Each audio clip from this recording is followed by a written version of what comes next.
우리는 요즘 아주 혼란스러운 시기를 보내고 있습니다. 나라를 이끄는 대통령, 또 국방을 책임지는 국군 최고 지도자들이 자기 역할을 제대로 하질 못하는 상태입니다.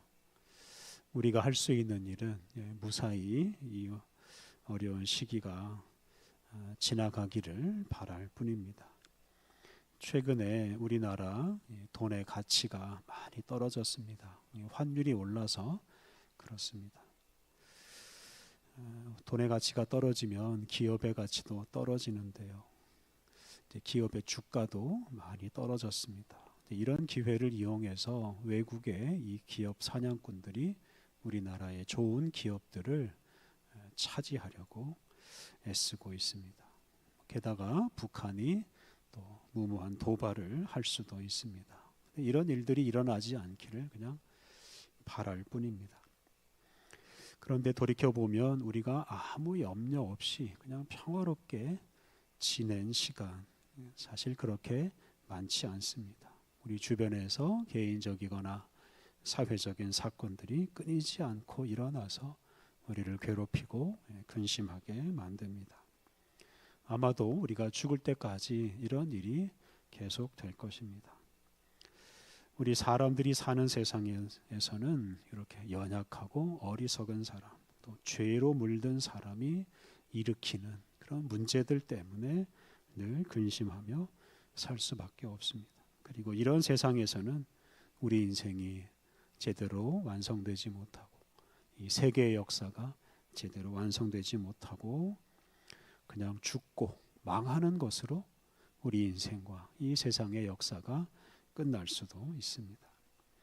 그런데 우리 그리스도인들은 이런 세상에서 하나님이 우리의 구원자이시다 라고 외치고, 그리고 하나님 덕분에 죄로 물든 세상에서 우리에게 소망이 있다라고 확신하며 살아갑니다. 죄 때문에 망하고 죽어가는 사람들과 이 세상을 하나님께서 긍휼히 여기시고 구원해 주시기에 우리에게 소망이 있습니다. 우리를 구원하시는 하나님이 없으면 우리는 그냥 절망적인 죽음을 맞이할 뿐입니다. 감사하게도 우리는 성경을 읽으면서 우리를 구원하시는 하나님을 만나고 또 하나님 덕분에 소망을 얻어 살아갈 수가 있습니다. 오늘 수요기도회가 이제 2024년 마지막 수요기도회입니다. 다음 주일은 성탄절 이어서 이제 수요기도회를 이제 쉽니다. 올해 우리는 이제 신구약 성경 통독을 위한 수요 성경 공부를 했습니다. 그래서 오늘 마지막 시간인데요. 마지막 시간에 성경 전체를 정리하려고 합니다. 이 성경을 한마디로 말하면 이제 구원의 역사라고 말할 수 있습니다. 그래서 하나님이 이 세상과 우리 사람을 구원하는 역사가 담긴 책이 바로 이 성경입니다. 성경은 단지 하나님이 어떤 분이신지를 설명하는 책이 아닙니다. 오래전에 일부 철학자들은 하나님은 가장 높은 존재, 하나님은 가장 능력이 많은 존재, 가장 선한 존재, 가장 아름다운 존재, 가장 참된 존재, 이런 식으로 설명했습니다. 그런데 그런 하나님은 사실 실제하는 하나님이 아니고 그냥 사람들 머릿속에 있는 하나님일 뿐입니다. 성경은 우리가 믿는 하나님은 사람의 머리로 상상할 수 없는 존재라고 말합니다. 그래서 하나님은 우리의 이성이나 감성을 초월해서 계신 분입니다. 그래서 우리 사람이 자기의 이성과 감성으로 설명하고 만들어낸 하나님은 실제 하나님이 아니고 우상에 불과합니다. 그리고 더욱 중요한 것은 하나님은 홀로 존재하는 분이 아니라 이 세상과 함께 하시고 이 세상을 구원하시는 분이라고 성경이 설명하는 것이 중요합니다. 그래서 성경은 죄에 빠져서 죽음으로 치닫는 우리 사람과 세상을 구원하시는 이 하나님의 역사를 기록한 책입니다. 성경에서 가장 먼저 나오는 책이 이 창세기입니다. 그래서 창세기를 보면 아담과 하와가 범죄하는 이야기가 나옵니다. 그런데 아담과 하와가 하나님의 말씀에 불순종하고 범죄했을 때 하나님께서 그들에게 벌을 내리시면서도 범죄한 사람을 구원하시겠다고 약속해 주십니다. 창세기 3장 15절 말씀은 하나님께서 아담과 하와를 유혹해서 죄악에 빠뜨린 그 뱀에게 한 말씀인데요. 그 말씀 속에 그 구원의 약속이 담겨 있습니다. 창세기 3장 15절 내가 너로 여자와 원수가 되게 하고 내 후손도 여자의 후손과 원수가 되게 하리니 여자의 후손은 내 머리를 상하게 할 것이요 너는 그의 발꿈치를 상하게 할 것이니라. 창세기 3장 15절에 나오는 이 말씀을 원복음, 최초의 복음이라고 부릅니다. 복음이라는 것은 하나님께서 이 세상을 구원하신다라는 제 말씀입니다. 이 구절에서 너는 뱀 또는 사탄을 가리킵니다. 그리고 여자의 후손은 사람을 가리킵니다. 이 사람 중에서도 예수님을 가리킵니다.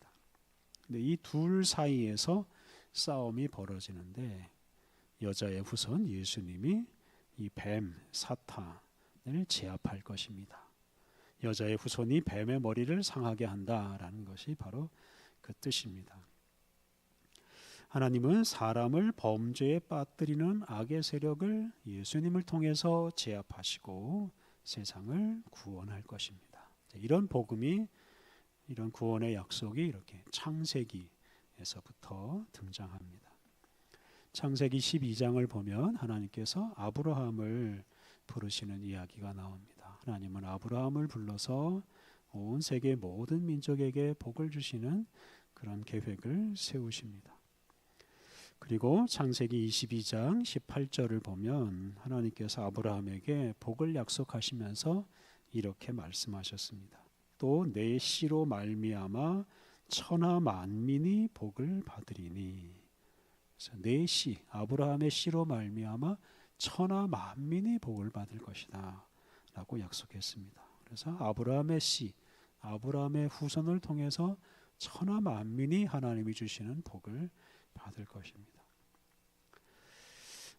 이 약속 때문에 아브라함은 단지 이스라엘 민족의 조상이 아니라 온 세계 모든 민족에게 복을 주는 사람이 되었습니다.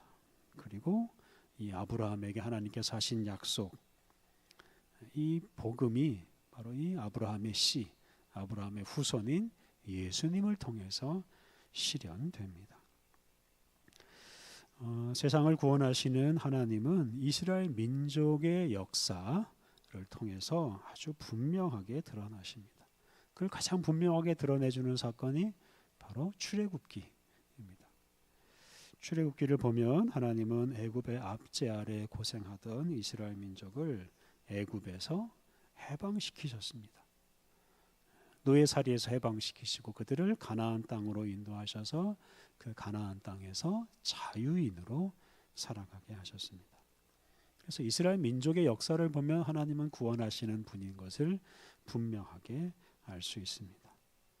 이스라엘 자손이 가나안 땅에 정착한 후에도 그들은 구원하시는 하나님을 끊임없이 경험했습니다. 호세아 13장 14절 그러나 애굽 땅에 있을 때부터 나는 내 하나님 여호와라 나 밖에 내가 다른 신을 알지 말 것이라 나 외에는 구원자가 없느니라. 이스라엘 민족을 애굽에서 이끌어내신 그 하나님은 이스라엘 민족에게 당신이 구원자이다. 나 말고 다른 신을 섬기지 말라라고 말씀하셨습니다. 이렇게 이스라엘 민족은 출애굽에서부터 가나안 땅에서 살 그 모든 순간까지 구원하시는 하나님을 경험했습니다. 그런데 어리석은 이스라엘 민족은 그 구원자 하나님을 믿지 않고 버렸습니다. 그리고 그것 때문에 망하고 말았습니다. 이스라엘 민족이 아수르 또 바벨론에게 망했는데요. 그런데 그러한 때에도 하나님은 그들에게 구원하시는 분으로 또 다가가셨습니다. 예레미야 46장 27절 내 종 야곱아 두려워하지 말라 이스라엘아 놀라지 말라 보라 내가 너를 먼 곳에서 구원하며 내 자손을 포로된 땅에서 구원하리니 야곱이 돌아와서 평안하며 걱정 없이 살게 될 것이라. 바벨론에서 포로 생활하는 그 이스라엘 민족을 하나님께서 다시 해방시켜서 고향으로 돌아오게 해주시겠다고 약속하십니다. 그래서 이 바벨론에서 다시 한번 해방되는데요. 이것을 이제 제2의 출애굽이라고도 부릅니다. 이렇게 하나님께서는 망한 이스라엘 민족을 다시 회복시켜서 가나안 땅에 돌아와서 새로운 생활을 시작하게 하셨습니다. 이렇게 구약시대 이스라엘 민족은 그 위기의 시대마다 그들의 조상 아브라함에게 복을 주신 하나님께서 주신 그 복의 약속, 또 그들을 애굽에서 구원하신 하나님, 이것을 기억하면서 그 어려운 시기를 잘 이겨내고 그리고 하나님의 구원을 경험했습니다. 그러니까 구원하시는 하나님에 대한 믿음과 소망 덕분에 이스라엘 민족은 정말 무수한 위기를 잘 이겨냈습니다. 그리고 그들의 믿음과 소망대로 구원하시는 하나님은 이스라엘 민족을 버리지 않으시고 신실하게 보호해 주셨습니다. 이런 구원의 역사, 하나님의 구원의 역사가 구약 성경에 기록되어 있습니다. 신약 성경은 하나님의 이 구원의 역사가 아브라함의 후손인 이스라엘 민족, 특히 예수님을 통해서 온 세계로 확장되는 역사입니다. 앞서 우리가 묵상한 대로 하나님은 아브라함의 후손을 통해서 온 세계 모든 민족에게 복을 주시겠다고 약속하셨습니다. 이 약속을 이루는 중심에는 바로 예수님이 계시고 예수님의 십자가 사건과 부활 사건이 있습니다. 이 예수님은 아브라함과 이삭과 야곱의 하나님께서 선지자들을 통해서 미리 약속하신 분입니다. 구약 성경 중에서 말라기서부터 이사야부터 말라기까지 이르는 그 선지서를 보면 장차 오실 메시아에 대한 약속이 수없이 많이 기록되어 있습니다. 하나님은 많은 선지자를 통해서 구원자 예수님을 세상에 보내주시기로 약속하셨습니다. 그리고 그 약속대로 예수님께서 이 세상에 오셔서 이 세상을 새롭게 하시고 세상에 복을 주셨습니다. 예수님은 세상에 오셔서 하나님 나라 복음을 선포하시고 사람들의 죄 용서를 선포하시고 그들이 하나님의 자녀로 살아갈 수 있는 그런 은혜를 베풀어 주셨습니다. 특히 우리 인류의 모든 죄를 짊어지시고 십자가에서 죽으셨습니다. 또 그 죄와 사망의 권세 아래 계시다가 그 죄와 사망의 권세를 이기고 부활하셨습니다. 복음서는 바로 이러한 예수님과 예수님의 사건을 기록했습니다. 이 때문에 이 복음서는 성경 중에서도 가장 중요한 책입니다. 복음서에서 우리가 방금 읽은 요한복음 3장 16절, 17절은 복음을 가장 잘 요약한 말씀입니다. 우리 이 부분을 같이 한번 읽어보겠습니다. 요한복음 3장 16절과 이어지는 17절 말씀 145쪽 신약성경 145쪽 요한복음 3장 16절 17절 같이 읽겠습니다. 하나님이 세상을 이처럼 사랑하사 독생자를 주셨으니 이는 그를 믿는 자마다 멸망하지 않고 영생을 얻게 하려 하심이라. 하나님이 그 아들을 세상에 보내신 것은 세상을 심판하려 하심이 아니요 그로 말미암아 세상이 구원을 받게 하려 하심이라. 하나님이 예수님을 세상에 보내셔서 세상을 심판하고 망하게 하는 것이 아니고 세상을 우리 사람을 구원해 주십니다. 예수님을 믿는 사람 누구든지 영생을 얻게 하십니다. 이러한 복음, 즉 세상에 오셔서 십자가에서 죽으시고 부활하신 예수님이 온 세상을 구원하신다는 이 복음이 바로 예수님의 제자들을 통해서 온 세상에 널리 전파되었습니다. 사도행전을 보면 사도들 또 복음 전도자들은 오직 예수님 그리고 예수님께서 하신 일, 예수님의 십자가 사건과 부활 사건을 전파했습니다. 사도행전 16장 31절 주 예수를 믿으라 그리하면 너와 네 집이 구원을 받으리라. 이 말씀은 사도 바울이 빌립보에 있는 감옥에서 선포한 말씀입니다. 사도 바울은 감옥에서 이 복음을 전했고 이 복음을 들은 사람들은 하나님의 자녀로 또 하나님 나라 백성으로 살게 되었습니다. 사도들이 전한 복음을 듣고 회개한 사람들은 각 지역에서 이제 교회를 세웠습니다. 그리고 그 교회들은 바로 이 오직 예수님의 은혜로 구원받는다라는 이런 확신을 가지고 살았습니다. 로마서 5장 15절 그러나 이 은사는 그 범죄와 같지 아니하니 곧 한 사람의 범죄로 인하여 많은 사람이 죽었은즉 더욱 하나님의 은혜와 또한 한 사람 예수 그리스도의 은혜로 말미암은 선물은 많은 사람에게 넘쳤느니라.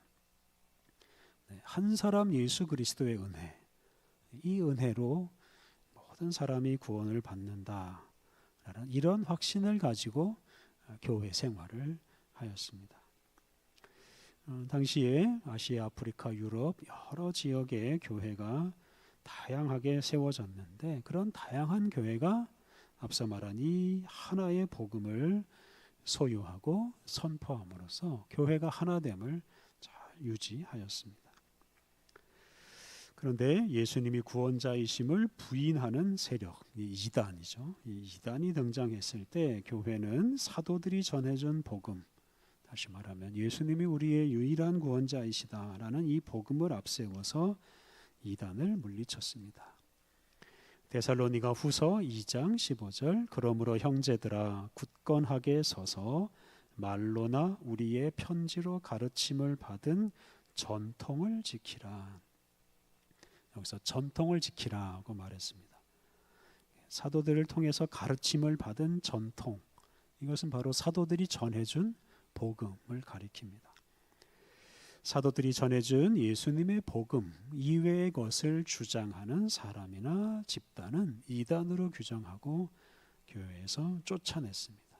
이제 그렇게 함으로써 세상을 살리는 이 복음, 이 구원의 역사를 순수하게 잘 간직했습니다. 신약 성경 마지막 책 요한계시록은 이런 하나님의 구원의 역사가 이제 실패하지 않고 반드시 또 완전히 이루어질 것을 예고합니다. 요한계시록 7장 9절과 10절 이 후에 내가 보니 각 나라와 족속과 백성과 방언에서 아무도 능히 셀 수 없는 큰 무리가 나와 흰 옷을 입고 손에 종려가지를 들고 보좌 앞과 어린 양 앞에 서서 큰 소리로 외쳐 이르되 구원하심이 보좌에 앉으신 우리 하나님과 어린 양에게 있도다. 예수님의 구원의 은총을 입은 정말 셀 수 없이 큰 무리, 엄청나게 많은 사람들이 구원하시는 하나님과 예수님을 이렇게 찬양합니다.